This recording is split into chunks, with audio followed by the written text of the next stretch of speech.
Hey friends, Durosai here. Hope you guys are doing well and staying creative. So in this video, I'll be going over harshness in your mixes. I was at a show this weekend and I noticed that certain tracks would really hurt my ears and I would have to immediately reach for the earplugs, put them in, and other tracks, they'd be fine. I wouldn't have to wear any earplugs, they sounded great, and I didn't experience any pain.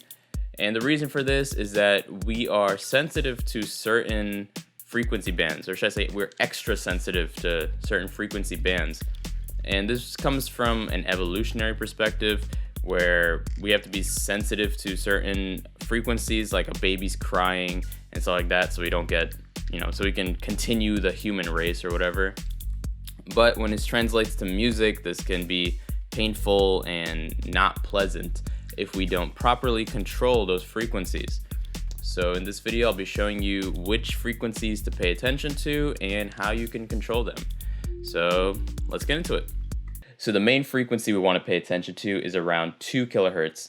This is where we are really sensitive, and I believe that's the frequency that correlates with a baby's cry. So it's very harsh, very piercing, and I'll always do a check at high volumes. I'll crank it up, because when you play something loud, any frequencies that are poking out are going to be really apparent and they're just going to attack your eardrums. So that's what I did here. I cranked it up, and the 2 kilohertz thing that was happening with this dub chord that I'll show you was just painful. So I knew I had to bring that down. So let me just play you a little bit of this and we'll get into mitigating those frequencies.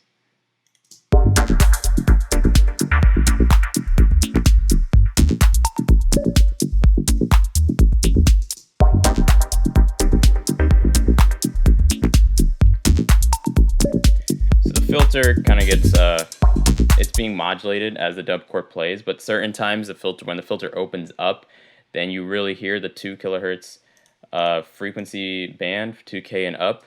So right here, that last note is pretty painful when you play it loud. So the main way I will mitigate harsh frequencies is through multiband compression and EQ. And so that's what I'm doing here. Right now I have them turned off, but we'll turn them back on and see how that affects the sound. And by the way, if you want to know how to make this dub chord, I have a video on that, so I'll put a link in the description or a link up top. Yeah. So my go-to multiband compressor is FabFilter Pro MB. I love this thing. It's got a lot of control, a lot of versatility, and very easy to use. So with this, I have the compressor set at 1.7K.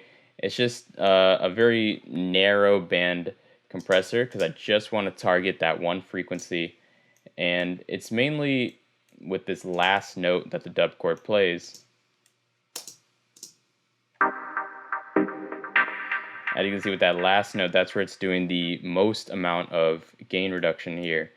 And so I have the tack set pretty quick. The release is also set pretty quick. Got the ratio set at 4. I don't want to go too hard with the compression because I don't want to take away the body of the sound. So that's why I'm combining this with some EQ. So this is really taking care of that peak as it comes in. And then I have it going into an EQ, and this is EQing 2.25K.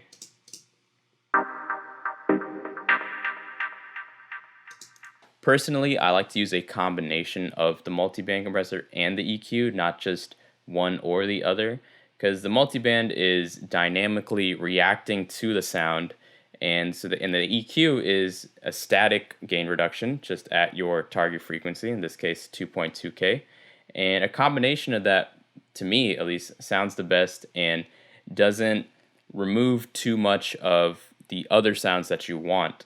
Now, you could instead just have an EQ here that's just, going to EQ like 7 dB instead of, 4 dB here and 3 dB here.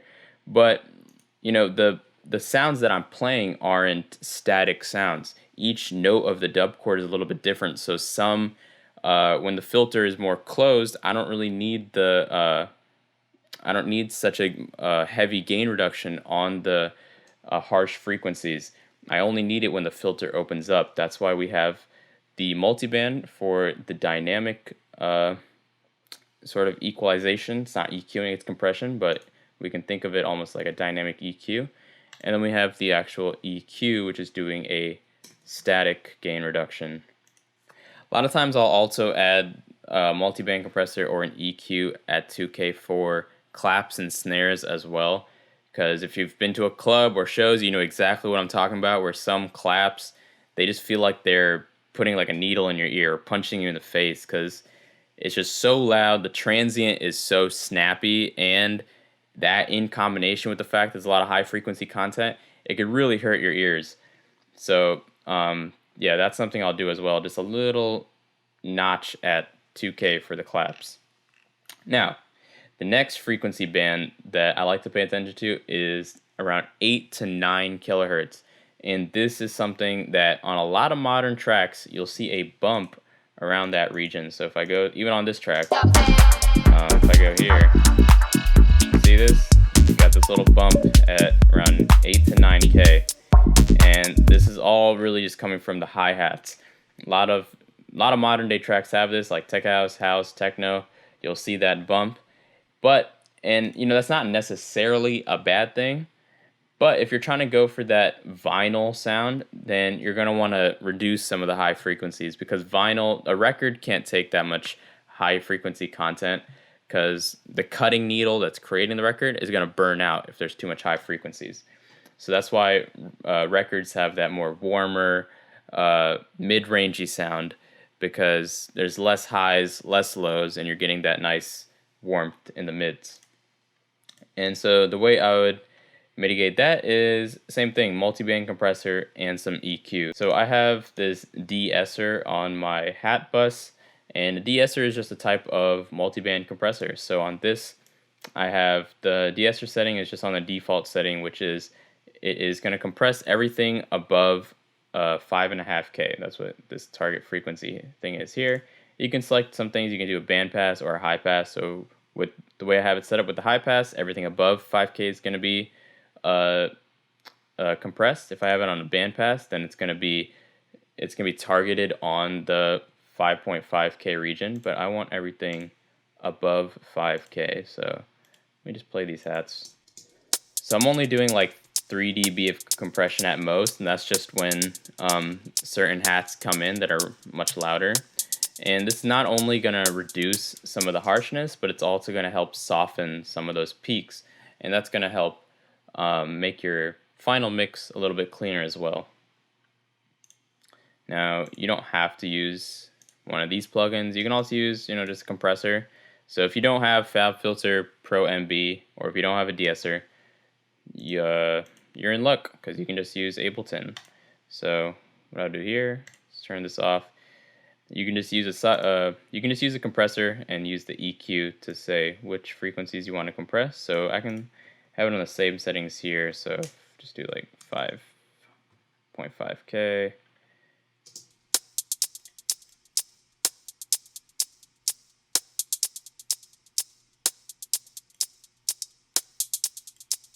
So that's what this is doing. Same thing as a de-esser. This is about 2 clicks less, because it already comes up with the settings for you.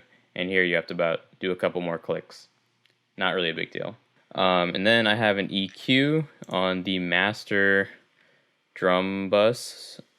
This SSL EQ, just taking out 0.75 dBs of the highs, just a little high shelf, up around 9K. It's just a tiny bit, because like when you're putting an EQ on a bus with a lot of instruments, you really don't have to make big, large adjustments to get a significant change in the sound, because there's just so many elements that the EQ is affecting all these different instruments. So it's this combined effect. So these little minute EQ changes does a lot. Same thing when you're putting stuff on like your master channel for your, you know, while you're mastering a track. Yeah, that 8K region, that also, it has a lot of bite to it. So the de-esser is nice because it softens some of those hats. It's just another one of those things that it kind of hurts your ears at the club. I don't know, maybe it's just me, but that's just how I feel. Another frequency band to pay attention to is 5K. I don't really experience this as much. Like the 5K region, it's not as much of a problem most of the time, but every now and then that arises. So again, same thing, use a multi-band compressor and EQ, or one or the other, depending on what kind of sound you're working with. But yeah, I mean, these are just some ways to avoid harshness in your mixes. I hope this was helpful, and if you enjoyed this video, leave a like on the video, subscribe to the channel if you haven't already, follow me on Instagram, check out some of my music, and I will catch you guys in the next video. Peace out. See ya. Welcome.